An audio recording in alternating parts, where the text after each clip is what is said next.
বাংলাদেশের মুক্তির সংগ্রামকে সেই ৭১ সাল থেকে শুরু করে শহীদরা যে পথ আমাদেরকে দেখিয়েছিলেন, ৪৭-এ যে শহীদরা আমাদেরকে পথ দেখিয়েছিলেন, ২৪-এ শহীদরা আমাদেরকে যে পথ দেখিয়েছিলেন, সে পথেই নেতৃবৃন্দ আমাদেরকে নিয়ে যাচ্ছেন।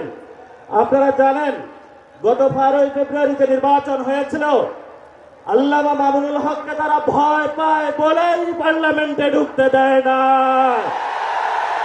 আল্লামা মামুনুল হক পার্লামেন্ট থেকে রাজপথে আরো শক্তিশালী হবে ইনশাআল্লাহ। আমরা এক আল্লাহ ছাড়া কাউকে ভয় পাই না। আমিও মাদ্রাসায় পড়াশোনা করছি। নারায়ে তাকবীরের একটা স্লোগান দিয়ে ইনশাআল্লাহ বক্তব্য শেষ করব।